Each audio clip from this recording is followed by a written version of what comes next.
Tomorrow you'll pack your bags. The nursing home is ready. Her voice cut through dinner like a knife against glass. My son lowered his eyes. The clatter of his fork was the only answer. I sat at the head of the table, staring at the pot roast cooling in the center. The smell was heavy, stale, like it had given up on being food. My hand shook slightly as I gripped the edge of the chair. I was 79. They looked at me as if I had already stopped mattering. No one asked what I wanted. No one asked if I was ready to leave my own home. My daughter-in-law spoke like she was dismissing a stranger. My son let her words hang there. His silence hurt worse than her cruelty. I thought of my wife, gone 3 winters now. She used to light candles even on weeknights, just to make the meal feel warm. Tonight, the light above the table hummed cold, yellow, buzzing with judgment. My throat tightened. I chewed, though nothing had taste. "Dad!" Mark whispered. "It's best for everyone." I wanted to laugh. Best for everyone but me. The plate scraped. The dog barked outside. My daughter-in-law's eyes never softened. She looked like someone waiting for garbage to be taken out. And me, Walter Higgins, who worked 40 years fixing locomotives in snow and grease, was the garbage. I pressed my lips together. Words crowded inside, but I kept them locked. Silence was my only defense. Let them think I was small. They had no idea. Underneath the table, my hand brushed the old key in my pocket. The metal was warm from my palm. They didn't know about the account at the local bank. They didn't know about the deed I sold years ago. They didn't know about the $18 million waiting in careful folds of paper. I swallowed hard, forcing the bitterness down with lukewarm water. I wasn't going to tell them. Not yet. The air grew thick. My daughter-in-law dabbed her lips with a napkin, satisfied. Morrow morning. The van comes at 9, the van. Like I was a package to be delivered. I stared at the tablecloth, faded blue, speckled with stains from better nights. Nights when laughter filled this room. Nights when I still had a place. My chest ached with the memory. Ely? My grandson shifted beside me. He was only 12. His eyes met mine wide and uncertain. He didn't speak, but his glance was enough to remind me I wasn't entirely invisible. "Finish your dinner," Susan ordered. She pushed her chair back, heels striking the floor sharp as hammers. Mark followed, muttering something about work in the morning, and just like that I was alone at the table. The roast sat there untouched. I reached out, sliced a piece, chewed until it turned to paste. It tasted of nothing. The house, once mine, hummed with the sound of a refrigerator and pipes. Empty. I stood slowly, knees stiff, chair scraping wood. I carried my plate to the sink. The faucet dripped, each drop echoing like a clock counting down. Tomorrow at 9. I went to my room, packed a few shirts, folded them into the old leather suitcase my father once carried. The zipper stuck halfway, the teeth crooked like it remembered better days too. I placed the envelope inside my coat pocket. The envelope that mattered more than any of them guessed. It held my future, not theirs. That night I lay awake, listening to the radiator rattle. Shadows crawled across the ceiling. I whispered into the dark, dignity isn't theirs to take. Sleep didn't come, but resolve did. So folks, if your own family told you to pack for a nursing home, would you fight back or would you walk away? I woke before dawn, the house silent but for the drip of the kitchen faucet. My suitcase sat by the door, already half full. I stared at it and thought of the life that had led me here. Memories came like old trains rolling down the track, loud, smoky, impossible to ignore. I used to live by those tracks. The smell of oil and grease clung to my hands for decades. Folks knew me as the man who could fix anything that ran on steel wheels. Winters in Michigan were brutal. I remember kneeling in snow up to my thighs, wrench in frozen fingers, sparks flying when metal met metal. My breath came out in clouds, my body shaking with cold, but the locomotive roared back to life, and I felt proud. That pride carried me home each night. Back then, home was a small house with peeling paint and a porch swing that never stopped squeaking. My wife, Margaret, waited inside with a pot of stew and a smile tired but warm. I can still see her, apron stained with flour, humming an old hymn while stirring. The smell of bread filled every corner. My heart swelled every time she placed a hand on mine and said, "Walter, you keep this family running." We had nothing fancy, just 2 kids, a beat-up car, and dreams that cost more than our paychecks. I remember repairing Mark's shoes with duct tape because new ones had to wait until Christmas. I remember Margaret sewing late into the night, her eyes red but determined. She believed every sacrifice was worth it if the children could have better. I carried her faith like armor. There were nights I came home so tired I could barely climb the steps. My shoulders ached, my back screamed. Yet when I saw the family picture hanging crooked on the wall, the one from our first summer at the lake, I straightened it every time. That picture was proof that all the pain meant something. The lake. Lord, I can still smell the pine trees and feel the wooden planks of the dock under my bare feet. Summers at the cabin were our treasure. We couldn't afford vacations, so we built our own. Mark and his sister would chase fireflies at dusk, their laughter echoing over the water. Margaret and I sat side by side, sipping cheap coffee from enamel mugs, the kind that chipped easy but lasted forever. Those nights, I believed family was unbreakable. Years later, after Margaret passed, I walked that same dock alone. The boards sagged more, the air colder. I kept hearing her laugh in the wind, kept seeing her shadow in the waves. The cabin stood as a reminder that love had once been bigger than hardship. Selling part of that land broke my heart. But it was the smart thing, the practical thing. I put the money away, invested carefully. That's the money Susan and Mark don't know about. That's the fortune they'll never touch. But money wasn't the only thing I saved. I kept Margaret's letters, dozens of them. She wrote them even when we lived under the same roof. Slips of paper tucked into my lunch pail, notes pressed into my jacket pocket. Don't forget you matter. I believe in you. Thank you for fixing what breaks. Those words stitched me back together when the world wore me down. I still read them, yellowed and creased, each one smelling faintly of lavender soap. Sometimes, late at night, I ask myself, where did that family go? The son who once rode on my shoulders, the boy who cried when his toy train broke until I fixed it with glue and patience. How did he become the man who tells me to pack my bags? How did love turn to obligation, obligation to disdain? I pressed my hand to the old photograph on my dresser. Dust covered the frame. It showed Margaret holding baby Mark, her eyes glowing with joy. My eyes burned as I whispered, "We gave him everything."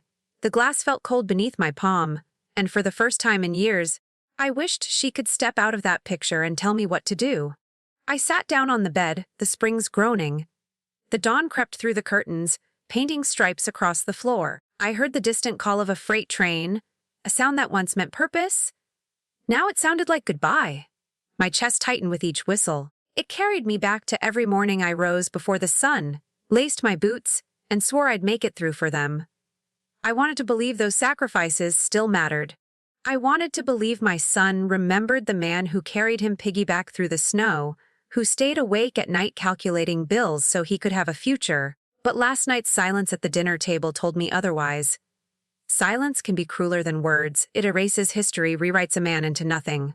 The radiator hissed. The suitcase waited. My body felt old, but my mind sparked with one stubborn thought. They may erase me from their story, but I will write the ending. Not them. I stood, walked to the window, and looked out over the lake. Morning light hit the water, rippling gold. I imagined Margaret's voicey, "Walter, don't let them take your dignity." A shiver ran down my spine. She was right. Dignity was mine to keep or give away, not theirs to steal. I whispered into the glass, "I'm not done yet." Then I turned, pulled the envelope from my coat pocket, and set it carefully on the dresser. It waited, like a secret ally. So I'll ask you folks, if you found an old letter from someone who once believed in you, would you open it and fight for yourself, or would you leave it sealed and let others decide your fate? The morning after that cruel dinner, I tried to keep myself small. I moved slow, careful not to make noise, the way old men often do when they've been told they're a burden. The house smelled of bleach. Susan had been scrubbing again, her way of erasing anything that wasn't hers. The scent stung my nose, sharp, unforgiving. I sat at the kitchen table, sipping bitter coffee that had gone cold. The mug had a chip on the rim, the same one Margaret used to favor. I held it close anyway, pretending warmth lingered. But warmth was gone. All that remained was the hum of the refrigerator and the squeak of Susan's shoes against tile. She entered with laundry folded under her arm. Her eyes swept the room and landed on me like I was a stain she couldn't wash out. "You're still here?" she said flatly. Where did she expect me to be? Out in the snow. Already shipped off like furniture. I set the mug down. My fingers trembled, rattling porcelain against the table. She smirked. "Look at that," she added. "Even holding a cup is too much now." I didn't answer. Silence felt safer. Silence kept me from shouting the things boiling inside, that I once carried steel beams heavier than her car, that these hands built every meal she eats under this roof. But what good would that do? She'd twist my words as she always did, Mark came in moments later, adjusting his tie. He glanced at me, then quickly away. "Dad, don't start anything," he muttered. "Start anything?" As if I was the problem, as if my presence in my own home was an argument. Susan pulled a family photo from the shelf above the counter. The frame was dusty, the glass cracked in one corner. It showed Margaret holding baby Mark, me standing proudly behind. My heart squeezed. That picture had survived decades. It had survived every move, every storm. "Why keep this?" she asked, waving it like trash. "Because it's family," I whispered. She laughed, a short, cruel laugh. "Family, that's generous." "This isn't family anymore. It's clutter." Before I could move, she dropped the frame into the sink. The glass shattered with a sound that stabbed my ears. I froze. Tiny shards glistened under the kitchen light like frozen tears. The image of Margaret and baby Mark blurred under the cracks. I stood, my legs weak but my chest tight. "That's my wife," I said quietly. Susan turned, lips curling. She's gone. And soon, "So are you?" And my breath hitched. I wanted to shout, to slam the table, to remind her of every night Margaret and I went without so that Mark could have more. But Mark just stood there, head bowed, tie still crooked. He didn't defend me. He didn't defend his mother's memory. That silence crushed me more than Susan's words. Eli slipped into the doorway then, school backpack on his shoulder. He saw the broken glass, the photograph drowning in suds. His mouth opened, but no sound came. Our eyes met. In his young gaze, I saw shame. He knew what she had done was wrong. But he was only 12. What could he say? Susan clapped her hands together as if she had finished a chore. "Clean that up, Walter," she ordered. My chest burned. For a moment I considered refusing, but instead I picked up the dish towel. My hands shook as I lifted the pieces. Each shard sliced at memory. Each sliver carried Margaret's smile, Mark's tiny hand, my pride as a young father. Now reduced to wet glass, tossed away by someone who never lived it. As I dropped the last piece into the trash, Susan whispered near my ear, "You were strong once. Now you're nothing." Her words hit harder than any blow. My throat tightened. My lungs ached. But I said nothing. I would not give her the fight she wanted. Instead, I carried the silence like armor. Inside, though, my thoughts screamed, "Are nothing? I am not nothing. I am more than what you see." The rest of the day dragged like chains. Susan hummed while vacuuming loud and false, like her life was spotless now that she'd erased me. Mark left for work without goodbye. Ely lingered by the door before school, whispering, "I'm sorry, Grandpa." That single apology, soft and trembling, was the only kindness I received. By evening, the house glowed under cheap yellow bulbs. Dinner smelled of reheated leftovers, nothing like Margaret's meals. Susan set plates down with clatter. "Don't spill," she snapped. Mark cleared his throat, tried to change the subject, but Susan pressed on. "Dad, you'll be gone tomorrow. Best get used to it. No more old junk, no more slowing us down." I cut into the overcooked meat. The knife screeched against the plate.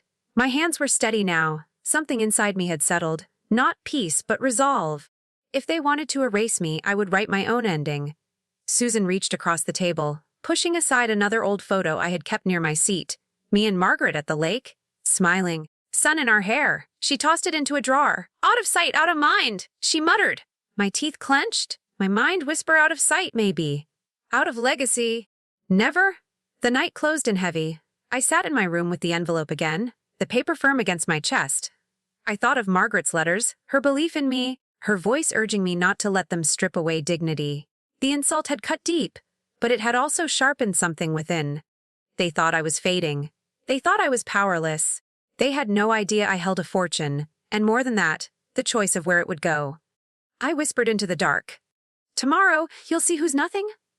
"So I'll ask you." Folks, when family shreds your memories and calls you worthless, do you stay silent for peace, or do you rise and remind them of the truth? The morning began with the sharp slam of a folder on the kitchen table. I looked up from my toast, crumbs falling from my fingers. Mark stood over me, jaw tight, tie knotted too tight around his neck. Susan lingered behind him, arms crossed, a thin smile pulling at her lips. "Dad," Mark said, pushing the folder closer, "we need you to sign these papers. It's about the Bic.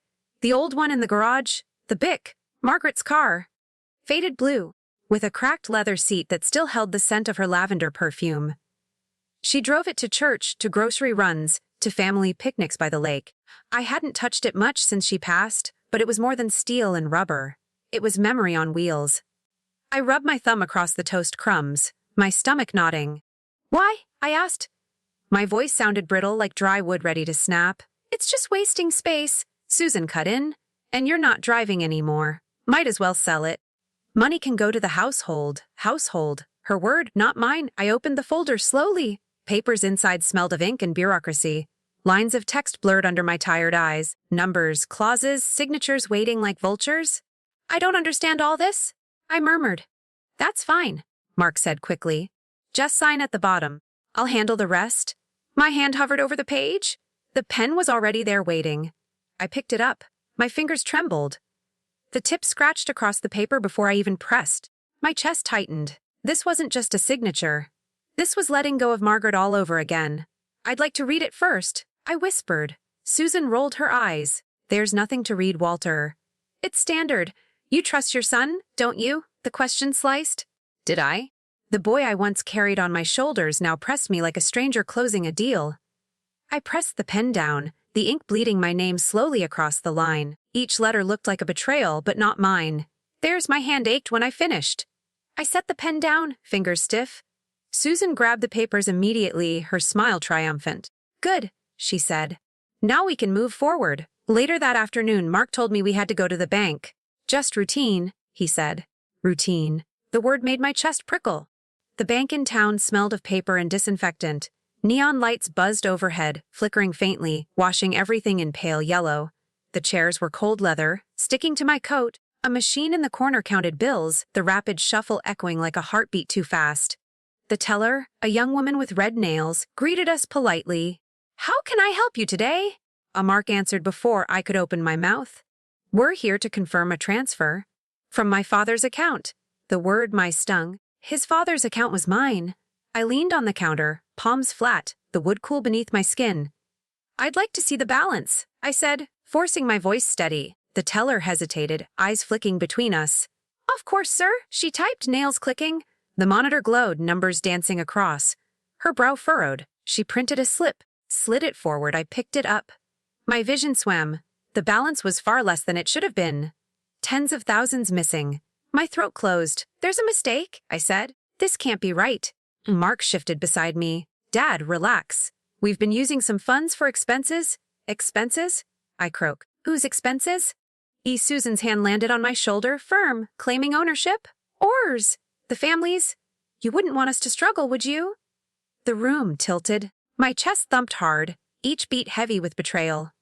I gripped the counter to steady myself. Margaret's voice echoed faint in my head, keep the family running. But this wasn't keeping. This was taking. I never agreed to this, I whispered. Mark leaned close, his breath hot against my ear. You signed the papers. It's legal. Don't make a scene. Illegal. My own son binding me with my shaky signature. The teller cleared her throat uneasy. Do you need copies of today's transactions? Sir. Yes, I said louder than I expected. My voice cracked, but it carried. Mark's jaw clenched. Susan's nails dug into my shoulder before she pulled her hand away.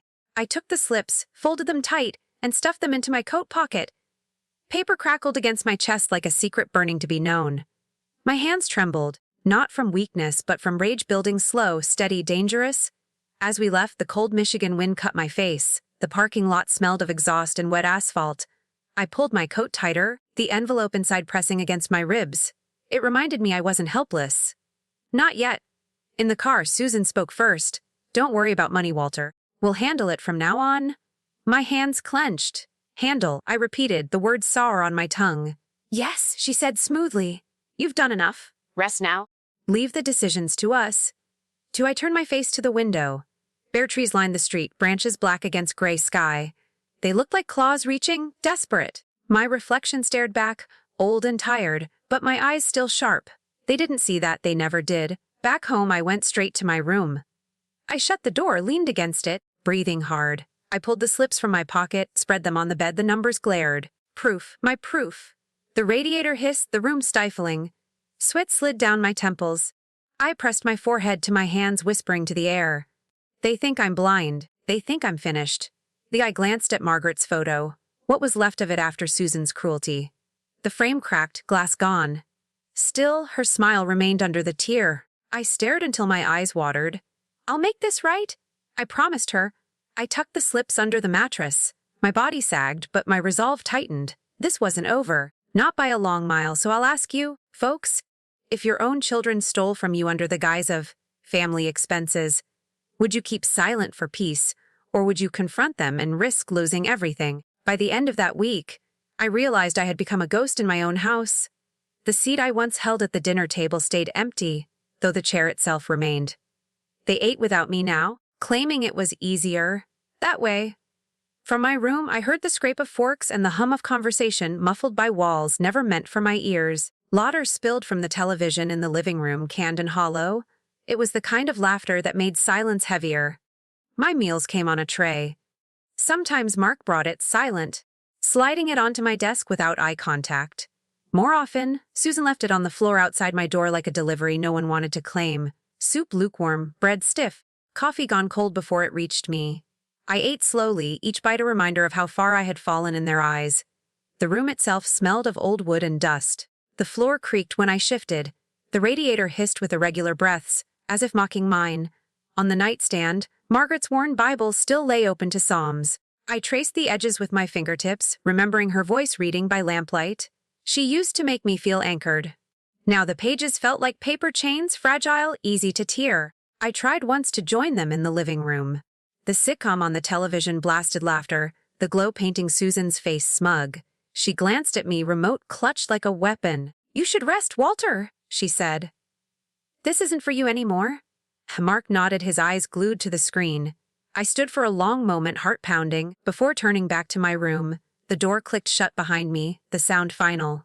Night stretched long, the house settled with groans and sighs, and I lay awake listening. Shadows climbed the walls, stretching thin. The smell of bleach from Susan's daily crusades clung to everything, burning my throat. I breathed shallow, pulling my blanket tighter. The mattress sagged beneath me, springs complaining under the weight of a man who no longer belonged. One night, as I sat staring at the cracked photograph of Margaret, a soft knock came at my door.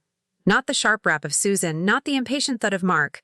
This was tentative, small. "Grandpa?" Ellie's voice. I opened the door, and there he stood, pajama sleeves too long, eyes wide in the dim hall light. "I saved you a cookie," he whispered, holding out a napkin bundle. Chocolate chips melted slightly in the warmth of his hand. I took it, my throat too tight for thanks. He leaned closer, voice lower. "I believe you," he said. "They're wrong about you." Hey, the words pierced me deeper than any insult Susan had hurled. My chest swelled with something like hope, sharp and fleeting. I touched his shoulder gently, afraid to crush the moment. "Thank you, Eli," I whispered. He slipped away down the hall before Susan could catch him, leaving me with the cookie and a heart aching for the innocence of a boy who still saw me. I ate half, saving the rest, savoring the sweetness like it was proof I hadn't vanished completely. But mornings returned to their rituals of exclusion. I rose early, hoping for scraps of normalcy. The kitchen smelled of toast and frying bacon, but plates clinked only for 3. My chair stayed pushed against the wall. I poured myself a glass of water, the faucet dripping, echoing like a reminder of solitude.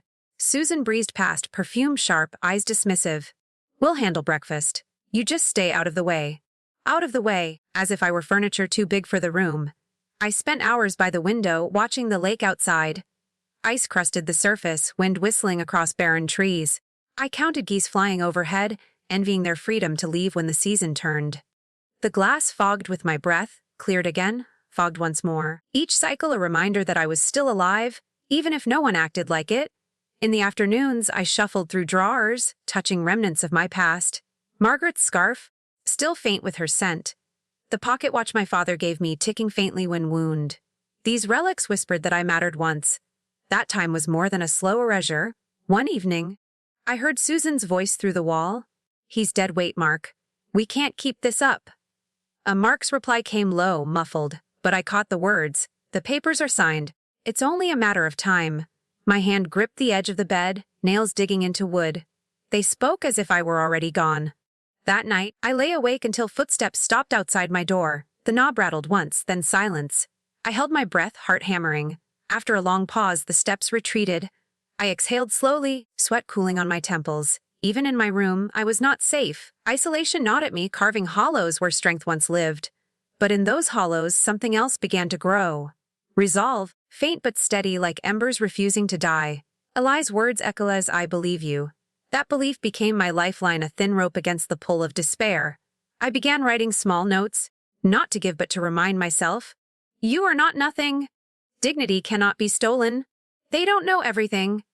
I tucked them inside books, under the mattress, behind picture frames. Tiny sparks waiting to ignite. The house laughed without me, ate without me, lived without me. But I still breathed, still remembered, still planned. Silence became my weapon, patience my shield. They thought they had buried me in solitude. They didn't see the seeds taking root in the dark. One evening, Eli slipped another note under my door. Childish handwriting scrawled, "Don't give up." My eyes blurred as I read it. I pressed it to my chest, heartbeat steadying. He was only 12, but his voice carried more weight than all their cruelty combined. So I'll ask you folks, if your own family pushed you into silence, left your chair empty, erased your place at the table, would you accept their version of you? Or would you find strength in even the smallest voice that still believed? The invitations had gone out without my knowledge. I learned of the party only when Susan told me to stay out of the way. Mark's birthday dinner is for friends, she said, lips tight. You can sit in the corner if you must. For the house filled with strangers, Mark's colleagues, neighbors, people who had never known Margaret's bread or my grease-stained overalls. Perfume and aftershave clung to the air, mixing with roasted meat and spilled whiskey. The dining room glowed under harsh yellow bulbs, shadows dancing across the walls. Laughter rose and fell, sharp as broken glass. I sat in a chair pushed against the far wall, not at the table, not near the cake, just a shadow in my own house. My hands rested on my knees, trembling though the room was warm.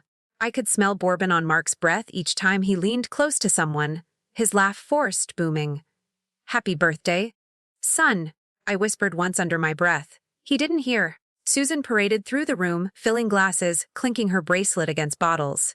She laughed louder than anyone, her voice slicing through the chatter. Her eyes flicked to me often, narrowing, as if daring me to speak. At one point, she raised her glass. To my husband, she declared, a man who carries this family now. Everyone cheered. Glasses collided. Liquid sloshed onto the floor. And to letting go of old baggage, she added, her gaze spearing me across the room. A ripple of laughter spread, subtle but cruel. My chest tightened. I stared at the floor, at the shoes I'd polished that morning, scuffed despite my effort. The cake came out, candles flickering. Mark leaned in, cheeks flushed, and blew them out to another cheer. I clapped softly from the wall. No one noticed. After plates were passed around, Susan approached me. She held a slice of cake on a flimsy paper plate. The frosting sagged, sliding sideways. Here, she said, dropping it onto my lap. Dog gets the scraps, but I suppose you can too. Her words carried just enough volume to catch attention. A few guests chuckled. Someone whispered, harsh. I felt heat rush to my face. My throat locked. I wanted to stand to throw the plate back, but my knees refused. My body betrayed me with stillness. Susan leaned closer. Don't drip on the carpet, Walter. Then she turned away, laughing into someone's shoulder. The humiliation burned hotter than whiskey. My heart pounded. My fingers clenched the fork until it bent. I stared at the sagging cake, the crumbs scattering across my trousers.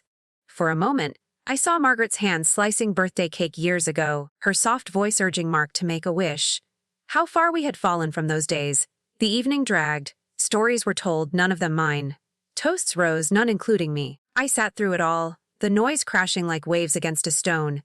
My chest ached with each forced cheer, each glance that skipped over me.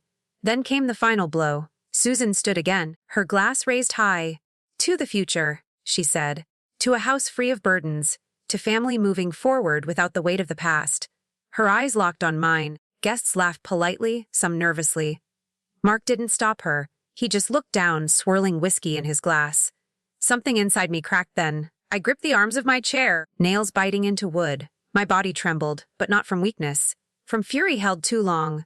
Yet still I said nothing. My silence was louder than their laughter. The room seemed to tilt. The chandelier above hummed, its light glaring. My head swam with humiliation, anger, and something darker, resolve settling like iron. When the guests finally began to leave, coats rustling, goodbyes spilling into the night, I stayed seated. Mark shook hands, Susan hugged. Eli slipped through the crowd, quiet as always, until he reached me. His eyes darted toward his parents, then back to me. He leaned close, slipping something into my palm. A small, cold weight. I curled my fingers around it instinctively. Grandpa, he whispered, you'll need this. Before I could answer, he darted away, vanishing into the hallway.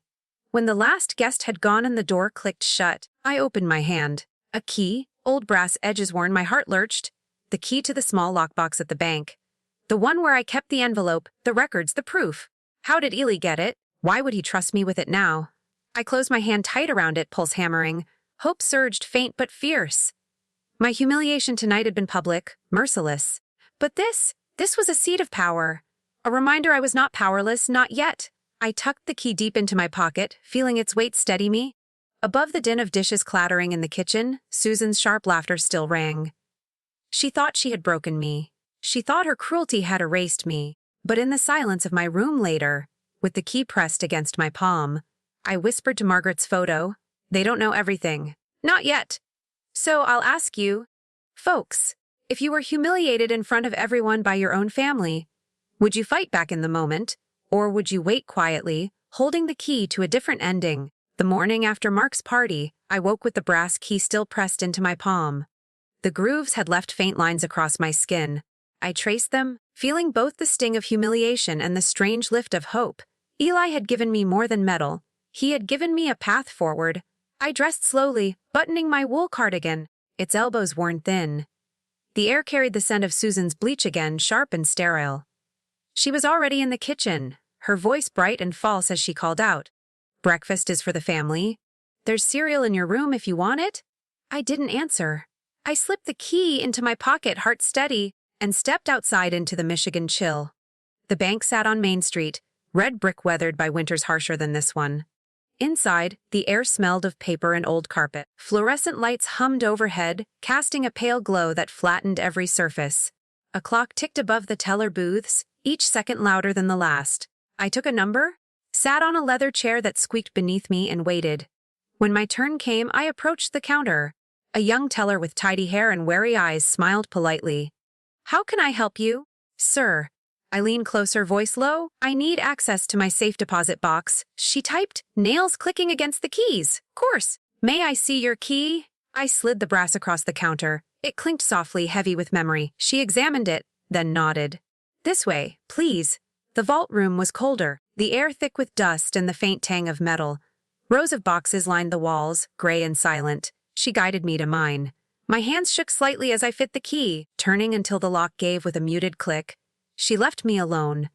The door shut softly, leaving me with the echo of my own breathing. I slid the box free, its weight solid in my hands. I placed it on the table and opened the lid. Inside lay the envelope, red corners slightly frayed, sealed just as I had left it. I opened it carefully, the paper whispering. Stacks of statements, deeds, investment slips, all in my name. I unfolded the most recent statement, eyes darting to the total at the bottom. 18 million, give or take. Safe, untouched. A tremor ran through me. Relief, vindication, proof that despite their efforts, they had not stolen everything. But another slip caught my eye. A copy of a form, new, unfamiliar. I read the lines, my breath slowing. It was an application for a joint account. Names already filled: Mark Higgins, Susan Higgins. My stomach clenched. Someone had tried to shift assets, my assets. But it was incomplete. No final signature, not mine. I leaned back in the cold chair, paper trembling in my hand. The fluorescent light buzzed, flickering, making shadows twitch along the walls. They had been close. Too close. I pictured Susan's smirk, Mark's averted eyes. They had already started the process of erasing me from more than just the dinner table. My mind spun. How did they get this far? Then I remembered the papers at the kitchen table, the pen Susan shoved into my hand. The BIC, they said, the household, they said. My signature, my weakness, had almost given them the opening they needed. If not for one clause, if not for my stubborn hesitation, I might have lost everything already. I pressed my hands to my face, inhaling the scent of old paper and ink. The vault air was heavy, pressing down like judgment. My heart pounded, but underneath the panic was something else, resolve hardening like steel cooling in snow. They had underestimated me. They had counted me as finished. But I still had the key and the box and the truth. I reorganized the papers, sliding the incomplete form beneath the stack, proof of their greed, evidence waiting. I sealed the envelope again, placed it back inside, and locked the box with a soft final click. My hand steadied as I pocketed the key once more. Back in the lobby, the teller asked, "Everything all right, sir?" I forced a small smile. "Yes, everything is as it should be." But inside, I thought not for long. I walked out into the cold. Main Street bustled with ordinary life. Cars idling at lights, kids dragging backpacks, a dog barking in the distance. The air smelled of exhaust and fresh snow. My breath came out in clouds. For the first time in weeks, my steps felt deliberate. By the time I reached the house, the key burned warm in my pocket. Susan was in the driveway, bags of groceries in her hands. She eyed me with suspicion. "Where have you been?" she asked. "Just a walk," I replied. My voice calm, my eyes steady. Inside, the laughter of the television spilled from the living room. Mark lounged in his chair, oblivious, a glass of beer sweating in his hand. Susan joined him, muttering something I didn't catch. I went quietly to my room, shut the door and leaned against it. My heart raced with the weight of what I had seen. I pulled a notepad from my drawer and began to write dates, amounts, names. A record of betrayal. Each line steadied me further. Margaret's photo watched from the dresser, cracked frame but still intact. I whispered to her, "They almost took it all." "But not yet." "Not ever if I can help it." The night settled heavy. The house quieted. I lay in bed, key under my pillow, documents vivid in my mind. The numbers, the signatures, the proof of their scheme. It all pulsed like a second heartbeat. They thought I was blind. They thought silence meant defeat. But I had seen enough to know silence could be a blade sharpened in the dark. So I'll ask you, folks, if you uncovered proof that your own children tried to steal your life's work, would you confront them immediately? Or would you wait, holding the evidence until the perfect moment? Sleep never came that night. I lay on the sagging mattress, staring at the cracked ceiling, while shadows stretched like thin fingers. The old clock on the dresser ticked steady, each second a hammer against my chest. Midnight passed, then one, then two. My eyes burned, but my mind refused to close. The house was silent except for the occasional groan of wood in the hallway and the distant hiss of the radiator. Somewhere in the living room, the television had been left on low, laughter from a late night show bleeding faintly through the walls. It sounded hollow, cruel, as if mocking me. I pulled Margaret's cardigan tighter around my shoulders. The wool smelled faintly of lavender and dust. She had worn it on cool autumn nights by the lake. I pressed my face into it, inhaling memory, but the comfort came with a sting. Her voice rose in my mind, clear as the clock's tick. "Don't let them take your dignity, Walter." I closed my eyes, chasing her voice through memory. I saw her at the kitchen counter, flour on her cheek, smiling at me as if I were the only man in the world. I saw her holding Mark as a boy, whispering promises into his small ear, promises he had long forgotten. The betrayal cut deeper in those memories. How could the boy she loved become the man who now stood silent, while his wife stripped me piece by piece of respect? My chest ached with the weight of the answer. I rose from bed, the floorboards groaning under my bare feet. The air near the window was colder, the glass frosted at the edges. I pulled the curtain back. Moonlight spread across the frozen lake, silver and unforgiving. Wind rattled the branches, whistling against the siding. For a moment, it sounded like the cry of a train whistle in the distance, long, mournful, but carrying. I gripped the sill, knuckles white. "I am not finished," I whispered into the night. The words left a cloud on the glass, then faded. I sat at the desk, pulled out the slips from the bank. My fingers smoothed the paper, trembling not from weakness but from the current of anger rushing beneath my skin. The proof lay before me, $18 million still safe, but claws already reaching, a joint account form waiting for my careless signature. I could almost see Susan's hand guiding the pen, her smile as she erased me. I pressed my palm flat on the papers. "Not yet," I murmured. "Not ever." I began to write. Dates, notes, memories. Each word a stone, building a wall against their lies. My handwriting shook, but the letters stood. I wrote Margaret's name in the margin, circling it. She was gone, but she was still my compass. At 3 in the morning, my eyes burned, my body heavy. Still I could not stop.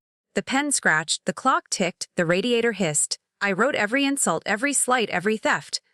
I wrote about the photo Susan smashed, the car they forced me to sign away, the meals left at my door like scraps. I filled a page, then another, until the anger turned into resolve. I sat back, rubbing my temples.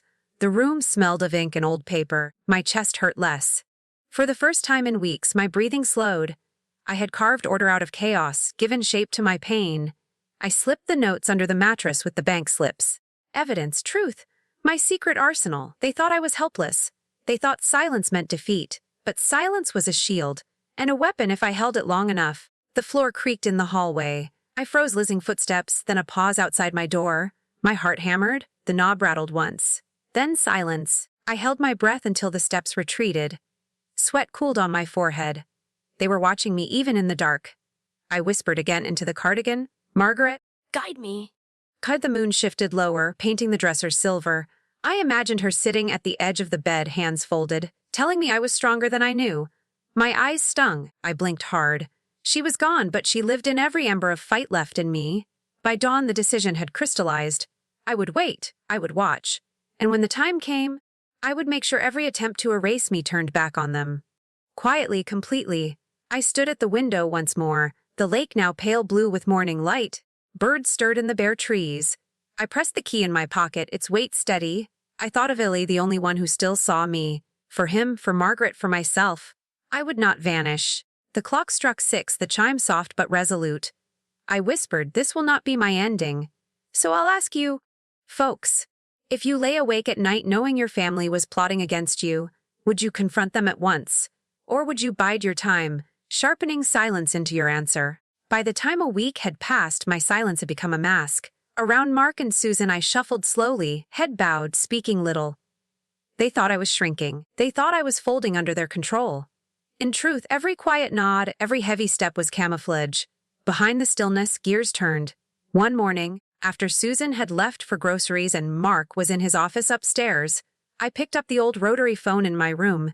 Its dial clicked with each number, echoing in the small space. I called a man I hadn't spoken to in years, Thomas Blake, an attorney I once helped when his car broke down on the tracks. We had traded favors back then.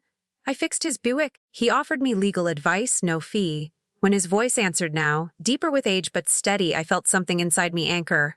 "Walter Higgins," I said softly. "I need your counsel." Quietly. There was a pause. "Then come in tomorrow. Bring whatever papers you have. We'll keep this between us." I hung up, my heart thudding. The smell of dust from the curtains filled my lungs. For the first time in months, my chest felt lighter. The next morning, I left the house before dawn. Frost covered the yard, crunching beneath my shoes. I wore Margaret's scarf, still faint with her scent. The bus ride into town rattled my bones, but I welcomed the noise. It reminded me I was moving, not waiting. Thomas's office sat above a hardware store. The stairwell smelled of old varnish and coffee long gone cold. Inside, fluorescent lights buzzed overhead, their glow flat and unforgiving. Shelves bowed under the weight of thick law books. Papers littered his desk, and the air carried the dry, musty tang of aging files. He stood when I entered, his hand firm in mine. "You look like hell, Walter," he said, not unkindly. "Hell's been home lately?" I replied. I laid the envelope on his desk. The sound was sharp, a CLAP that seemed to echo against the walls. He opened it carefully, spreading the statements, deeds, and the incomplete joint account form across the desk. The rustle of paper was loud in the quiet room. 18 million? He murmured, scanning. His brows lifted. "And they tried to move it? Without your consent? They tried?" I said. My voice held steady, but I stopped short. Now I need to make sure they never get another chance. He adjusted his glasses, leaned forward. "First step, revoke any existing powers of attorney? Do you have one?" "Yes." Mark pressured me into signing years back. "Medical decisions. Financial oversight." Thomas shook his head. "We'll cancel that today. Then we'll draft a new will. One they won't see coming." He pulled fresh forms from a drawer. The paper smelled of ink and wood pulp. He slid them across to me, his pen clicking. "You choose who gets what. Be specific. Leave no gap for them to exploit." I thought of Margaret's voice, of Eli's whispered, "I believe you." My pen scratched across the lines. Every cent to scholarships for young mechanics. Every deed to a foundation in Margaret's name. Nothing for Mark. Nothing for Susan. I signed with a steady hand, the ink blotting into the fibers. When we finished, Thomas locked the documents in his cabinet, the metal drawer slamming shut with a satisfying finality. "You're safe now," he said. "Legally, at least. But you'll need to be cautious. They'll sense something if you change too quickly." "I've learned patience," I said. On the walk back, the town looked different. The diner on the corner smelled of frying bacon, the hardware store of sawdust, the air of salt from the lake breeze. Ordinary life hummed around me, but I carried a secret shield now. Under my coat, folded papers proved I was not as helpless as they believed. At home, Susan eyed me sharply. "Where'd you go?" "For a walk," I answered as always, my voice calm, my eyes lowered. Inside, I was stone. Days passed. I collected scraps of evidence like a man pocketing pebbles. Receipts Susan left crumpled in the trash, showing purchases charged to my accounts. Notes Mark scribbled, left half hidden on his desk. I copied dates, amounts, every detail. Each scrap went into a folder beneath my mattress, thickening with truth. At night the house creaked. I lay awake, the clock ticking, the folder pressed under me like a secret heartbeat. Eli slipped me notes still. Short sentences in crooked letters. Don't let them win, I believe you. His courage kept my fire burning. One evening, Susan stormed into my room unannounced.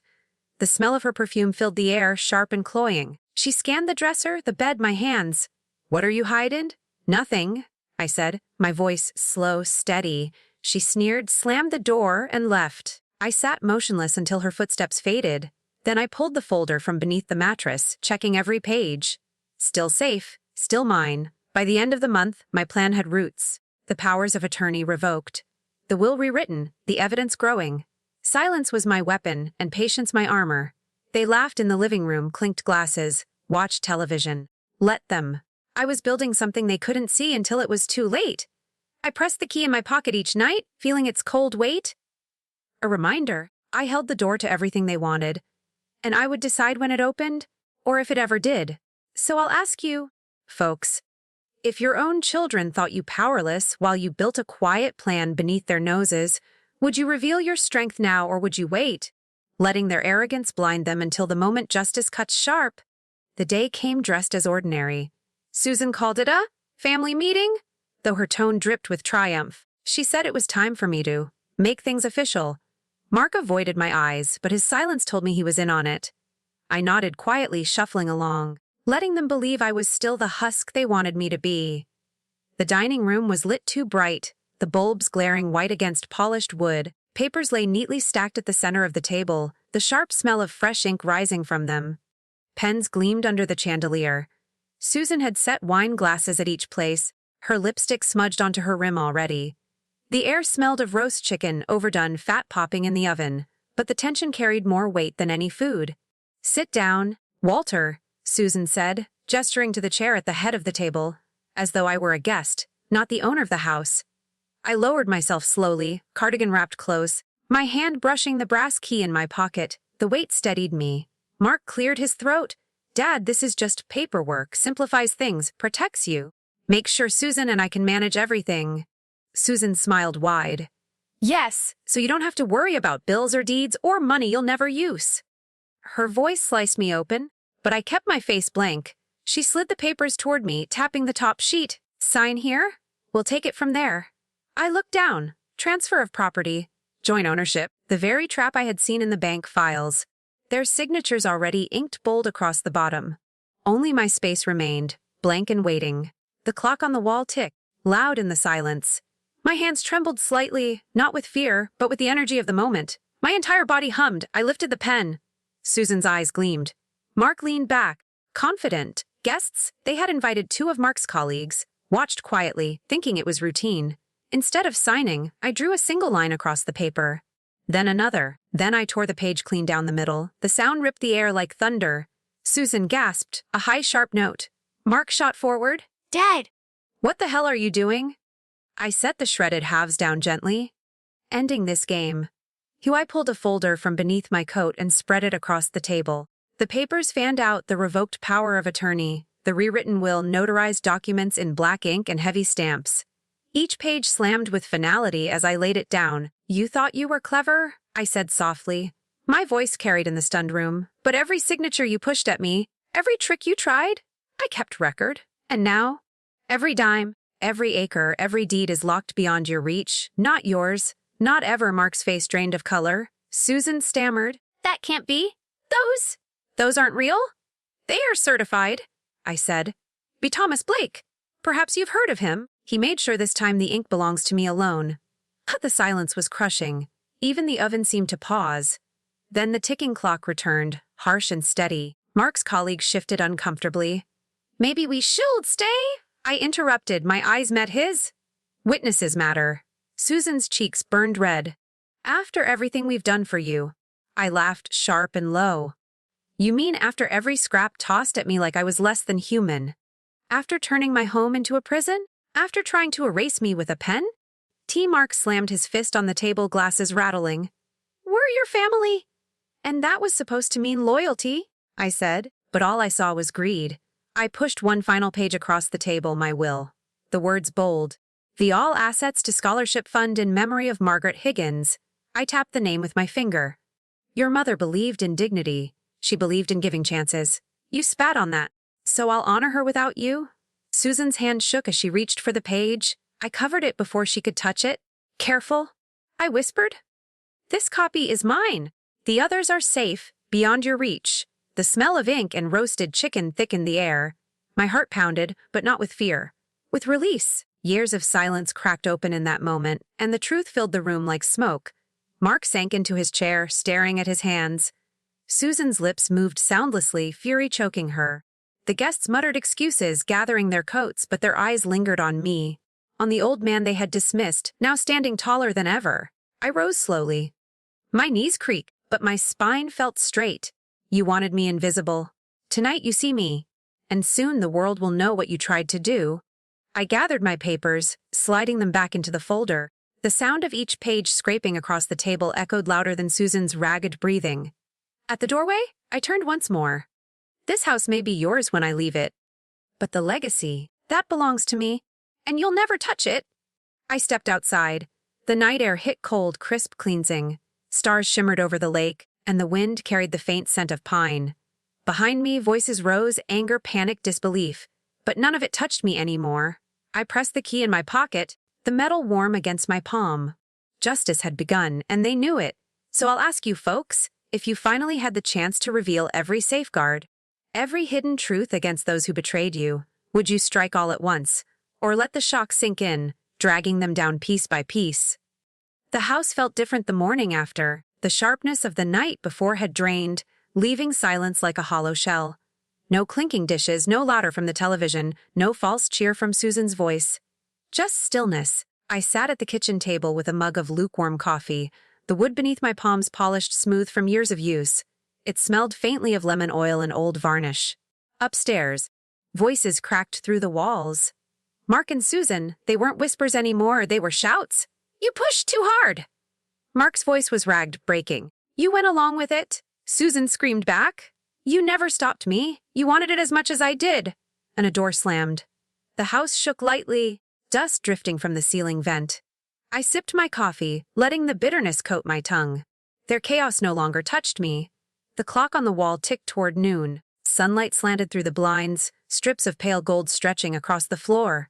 My suitcase sat open on the chair beside me. Inside a folded shirt's Margaret's cardigan, the photo frame with the crack across its corner, the folder of documents Thomas had secured duplicates of. Everything else I could leave behind. Susan stormed down the stairs. Her perfume hit first, sweet, cloying, too heavy for morning. She froze when she saw the suitcase. You're leaving, she asked, voice sharp with panic. I nodded once. I am. And where will you go? Her hands twisted against each other, nails painted too bright. Where I choose, I said simply. Her face reddened. She opened her mouth, then closed it, teeth grinding. Without another word, she grabbed her keys and stormed out. The door slammed, rattling the old glass panes. The echo lingered like a gunshot. Moments later, Mark appeared. He looked older than his years, eyes sunk, shoulders slumped. Dada? He started, then stopped. He stared at the suitcase, then at me. You didn't have to. I cut him off, my voice quiet but steady. I gave you everything once. Trust, respect. Home. You gave it back broken. There's nothing left here for us to mend. He swallowed hard, throat bobbing, then turned away. His footsteps dragged up the stairs, heavy and defeated. I zipped the suitcase. The sound was final, louder than their arguments. I carried it to the living room, past the shelves lined with knickknacks Susan had bought, solace pieces without memory. The air smelled faintly of last night's chicken, gone cold and greasy. Through the window, I saw neighbors on their porches. Two women leaned close, whispering. A man shook his head, muttering to his wife. The story had already slipped outside these walls. I could almost hear the words on their tongues. They tried to steal from him. The old man turned the tables. The gossip didn't sting. It soothed. Truth was seeping out, and I didn't need to say a word. The front door creaked as I opened it. The brass handle was worn smooth under my palm, familiar from decades of use. For the first time, I wasn't closing it behind me as a guest in my own house. I was leaving it on my terms. Grandpa! I turned. Ely ran down the sidewalk, hair mussed, breath clouding in the cool air. He skidded to a stop in front of me, eyes wide. I heard Mom screaming at you last night. Are you okay? I set the suitcase down and crouched, knees stiff but steady. I'm more than okay, Eli. His eyes searched mine. Did you win? I smiled, the kind that rose slow from deep inside. I didn't need to win, I just needed to keep what was mine. And I did. He threw his arms around me, small and fierce. The scent of grass clung to his jacket. I held him tight, whispering against his hair, always tell the truth, Ely, even when no one wants to hear it. That's the only victory that matters. He nodded, face pressed against my chest. Then Susan's car roared back into the driveway. Tires crunched hard over gravel. Ely flinched, but I squeezed his shoulder. Go inside. Be strong. He hesitated, then ran back up the porch steps. Susan emerged, face pale, eyes hard. She looked at me, at the suitcase, at the neighbors still watching. Her lips trembled, but no words came. I picked up the suitcase, straightened my back. For once, she had nothing left to say. The sun had dipped lower, shadows stretching long across the yard. The light was warm, almost forgiving, bathing the cracked paint of the porch in gold. I stepped off the last board, suitcase heavy but my spirit lighter than it had been in years. Behind me, the house erupted again. Mark shouting, Susan crying, glass breaking. The sound followed me down the walk, but it faded with each step. Ahead, the road was quiet, lined with trees bare against the sky. Wind whispered through their branches, carrying away the noise. At the corner, I stopped and looked back one last time. The house stood small now, a box of bitterness and loss. But it no longer held me. I whispered to the fading light, Margaret, I kept my word, dignity intact. Then I turned, suitcase steady at my side, and walked into the calm of my own choosing. So I'll ask you, folks, if you finally walked away free, leaving betrayal behind, would you look back in regret, or keep walking, never letting the past chain you again? The cabin was small, but it breathed peace. Pine walls, warm with the scent of resin. A stone fireplace stacked with wood, its crackle soft against the hush of the lake outside. Morning light spilled through the wide window, painting the floorboards gold. For the first time in years, the silence wasn't heavy, it was kind. I rose early each day, carrying my coffee to the porch. Steam drifted into the cool air, mixing with the sharp scent of pine. The lake lay still in the morning, glassy, reflecting the sky. Sometimes I saw Margaret's face in the shimmer, smiling back at me. I would whisper, we made it, love. We're free. A news spread quickly in town. The Higgins Scholarship Fund, named in Margaret's honor, opened within weeks. Thomas helped set it up, his handshake firm when we signed the papers. The foundation's office smelled of new paint and paper, fresh beginnings. A banner hung at the opening, for those who build with their hands. And their hearts, the first group of students came to meet me. Boys and girls, nervous and eager, calloused hands from part-time jobs, eyes lit with dreams of engines and machines. I told them my story, not the betrayal, but the hope. I told them dignity mattered more than wealth, that skills could never be stolen. Their applause filled the hall, echoing against brick walls. I walked out lighter than I had walked in. Ely visited every weekend. He would bound up the cabin steps, cheeks red from the chill, carrying a pack of his drawings. I made this one for you, Grandpa, he'd say, unfolding paper smelling faintly of crayons. Each page showed cars, trains, and engines, his imagination already tuned to the world of mechanics. I pinned them along the cabin walls. The place glowed with color, laughter stitched into the wood. Sometimes, when Ely sat beside me by the fire, I told him about Margaret. Her laugh, her strength, the way she believed in him even before he was born. His eyes shone, and he would whisper, I'll make her proud too. In those moments, I knew the legacy was alive. Not in money, but in memory and choice. Neighbors dropped by now and then. They brought pies, jars of jam, handshakes full of respect. The whispers of pity had turned into nods of admiration. Folks saw me not as the old man discarded, but as the man who stood firm. Their kindness wrapped around me like a quilt, unexpected and warm. At night, I'd sit by the window, the moon spreading silver across the lake. The waves lapped gently, steady as a heartbeat. I no longer counted hours awake. Sleep came easy, carried by peace instead of fear. When I dreamed, Margaret walked with me along the shore, her hand cool and sure in mine. I woke each morning with gratitude, not grief. One spring afternoon, the scholarship awarded its first full tuition. The ceremony buzzed with chatter, the scent of fresh flowers filling the air. Cameras clicked. The chosen student, a shy young woman with grease under her nails, hugged me tightly. "You gave me a chance I never thought I'd have," she whispered. I thought of Susan's sneer, of Mark's silence. Then I looked into the girl's eyes and knew this was the victory. Quiet, lasting, untouchable. Back at the cabin, Illy and I celebrated with cocoa by the fire. He lifted his mug and grinned. "To Grandma Margaret," he said. I raised mine, the warmth seeping into my hands. "To her, and to tomorrow." The flames danced, sparks rising into the chimney. The cabin smelled of chocolate and wood smoke. I leaned back, bones tired but spirit alive. For the first time in decades, I wasn't waiting for the next blow. I was living the next chapter. The betrayal was behind me. Justice had been done quietly, firmly. Healing wasn't just a dream, it was the air I breathed. And legacy, it was already running forward in Eli's laughter, in every student who would one day turn a wrench with dignity in their hands. So I'll tell you, folks, no matter the betrayal, no matter the silence forced on you, you can choose the ending. You can walk into freedom. You can leave more than they ever imagined. And if you've ever felt invisible, discarded, or betrayed, hear me now, you're not alone. When I look back now, I don't see defeat. I see the long road I walked. The betrayals that cut deep, the silence I carried, the patience I wore like armor. I see the night I tore those papers apart, and the morning I left that house for good.